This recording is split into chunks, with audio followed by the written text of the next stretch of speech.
Hi ಎಲ್ಲರಿಗೂ ನೇತ್ರಾವತಿ ಕಿಚನ್ಗೆ ಸುಸ್ವಾಗತ. ನಾನಿವತ್ತು ಸಬ್ಬಕ್ಕಿ ಪಾಯಸ ಮಾಡ್ತಾಯಿದ್ದೀನಿ. ತುಂಬ ಈಸಿಯಾಗಿ ಟೇಸ್ಟಿಗೆ ಪರ್ಫೆಕ್ಟಾಗಿ ಹೇಗೆ ಮಾಡೋದು ಅಂತ ತೋರಿಸ್ತಾ ಇದ್ದೀನಿ. ಬನ್ನಿ, ಫಸ್ಟ್ ಟೈಮ್ ಮಾಡೋರು ಕೂಡ ಈಸಿಯಾಗಿ ಮಾಡ್ಕೊಳ್ಬೋದು. ತುಂಬಾ ಟೇಸ್ಟಿಯಾಗಿರುತ್ತೆ, ಹಾಗೆ ಮಾಡೋದು ಕೂಡ ತುಂಬ ಈಸಿ.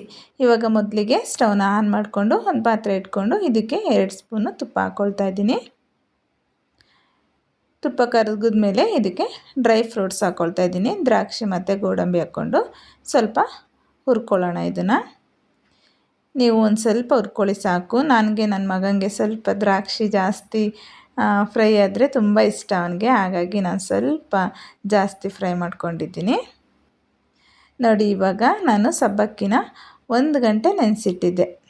ನೀಟಾಗಿ 3-4 ಸಲ ತೊಳೆದ್ಬಿಟ್ಟು 1 ಗಂಟೆ ನೆನೆಸಿಟ್ಕೊಂಡಿದ್ದೀನಿ. ನೋಡಿ, ಸ್ವಲ್ಪ ಸಾಫ್ಟಾಗಿದೆ. ಈ ರೀತಿ ನೆನೆಸಿಟ್ಕೊಂಡು ಮಾಡಿದ್ರೆ ತುಂಬಾ ಸಾಫ್ಟಾಗಿ ಪಾಯಸ ನಮಗೆ ಸಾಫ್ಟಾಗಿ ರೆಡಿ ಆಗುತ್ತೆ ಪಾಯಸ. ಹಾಗಾಗಿ 1 ಗಂಟೆ ನೆನೆಹಾಕೊಂಡು ಮಾಡ್ಕೊಳ್ಳಿ. ಇವಾಗ ಒಂದು ಬಾಣಲಿಗೆ ನಾನು ಸಬ್ಬಕ್ಕಿ ತಗೊಂಡಿದ್ನಲ್ಲ, ಅದ್ರ ಡಬ್ಬಲ್ಲು ನೀರು ಹಾಕ್ಕೊಳ್ತಾ ಇದ್ದೀನಿ. ನಾನು ಅರ್ಧ ಬೌಲ್ ಆಗೋಷ್ಟು ಸಬ್ಬಕ್ಕಿ ತಗೊಂಡಿದ್ದೆ. ನಾನಿವಾಗ ಅರ್ಧ 2 ಸಲ ಹಾಕ್ಕೊಂಡಿದ್ದೀನಿ, ಅಂದರೆ 1 ಬೌಲು. ಓಕೆನಾ? ಆ ನೀರು ಚೆಂದ ಕುದ್ದ ಮೇಲೆ ನಾನು 1 ಬೌಲ್ ಆಗೋಷ್ಟು ಗಟ್ಟಿ ಹಾಲನ್ನು ಹಾಕ್ಕೊಂಡಿದ್ದೀನಿ. ನಾನು ಕಾಸಿ ಆರಿರೋ ಅಂಥ ಹಾಲನ್ನು ಹಾಕ್ಕೊಂಡಿದ್ದೀನಿ. ನೋಡಿ, ಇವಾಗ ಹಾಲು ಚೆನ್ನಾಗಿ ಕುದಿಬೇಕು. ಇದನ್ನು ಹಾಲು ಚೆನ್ನಾಗಿ ಕುದಿಸ್ಕೊಳ್ಬೇಕು ನಾವು. ನೋಡಿ, ಹಾಲು ಚೆನ್ನಾಗಿ ಕುದಿಯುವಾಗ ಇವಾಗ ನಾನು ಸಬ್ಬಕ್ಕಿನ ಸೇರಿಸ್ಕೊಳ್ತಾ ಇದ್ದೀನಿ.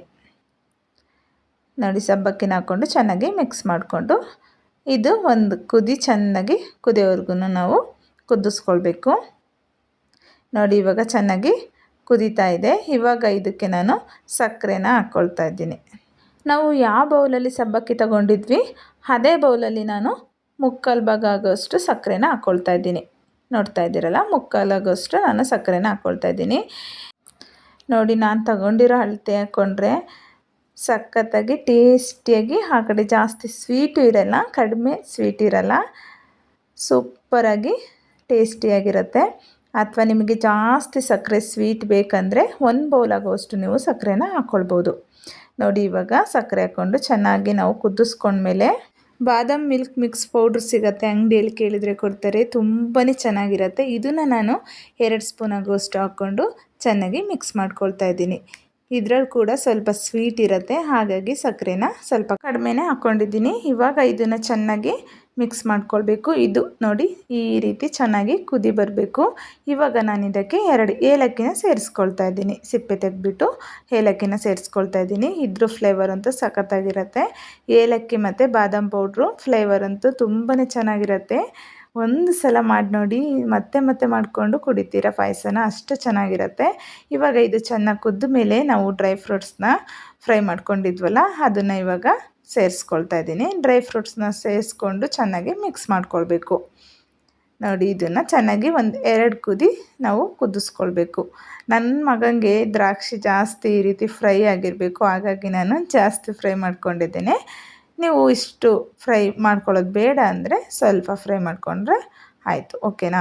ನೋಡಿ, ನಾವು ಸಬ್ಬಕ್ಕಿನ ನೆನೆಸಿರೋದ್ರಿಂದ ಎಷ್ಟು ಸಾಫ್ಟಾಗಿ ಬೆಂದಿದೆ ಅಂತ ನೋಡ್ತಾ ಇದ್ದೀರಲ್ವ. ಈ ಸಬ್ಬಕ್ಕಿನ 1 ಅವರ್ ನೆನೆಸ್ಕೊಂಡ್ರೆ ಸಾಕು, ತುಂಬಾ ಚೆನ್ನಾಗಿ ಪಾಯಸ ಅನ್ನೋದು ನಮಗೆ ರೆಡಿ ಆಗುತ್ತೆ. ಸಾಫ್ಟಾಗಿ ಬೇಯುತ್ತೆ ಸಬ್ಬಕ್ಕಿ.